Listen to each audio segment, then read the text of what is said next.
Hello, I'm back again with my Mercury Cruiser.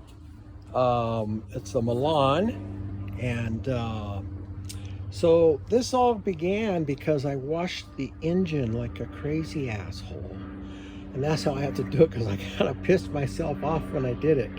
So anyway, all right. So let's talk about what happened. I got water in the spark plugs, and I could hear it missing. So I took it over to one of those stores. I can't remember. I like to call them Checkers, but they changed the name.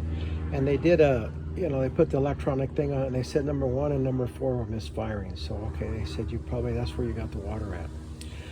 So I came home and I got it all apart, took off the electronic ignition, there we go.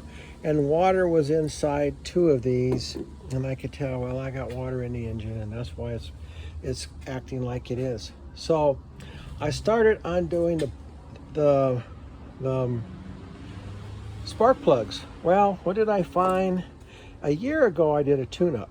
Okay, now look at these spark plugs. Two of these were cracked. So when they put those in, they must have put an impact wrench. So was I getting 100% ignition and really starting good? I don't think so. I really don't believe that. And the other one was cracked, and I broke the other one looking at it to try to get the right nipple chuck to get it out. So, okay, so what happened was in the engine, I broke it. You really can't see there. I can put a light. I already took it out, but if you look inside here, trying to get it out, down in there, okay, it broke. Now I'm like, what the hell? How am I going to get it out? Well, being the plumber I am, I've had some pretty precarious situations where you have to use a nipple chuck. So I went and got mine. I have a bunch of them.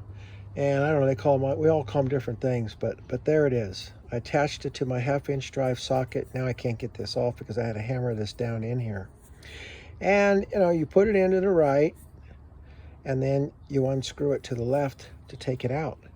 But what I did is I put this in, and I put the nipple chuck in there, and I let it sit, and everything was cold, for at least 4 to 5 hours, and I sprayed it.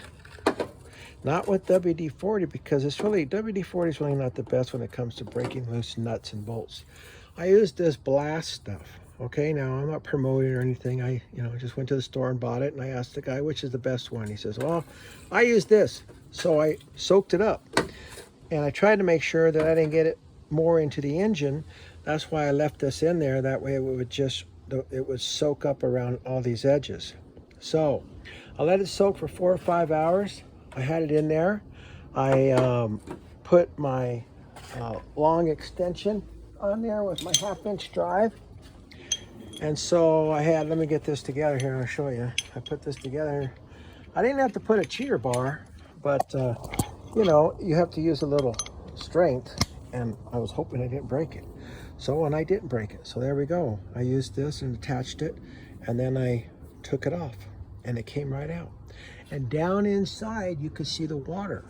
Well, that'll be the next video. How do you get the water out of that engine? Okay, so it's down there deep. It's not that easy to get that water out.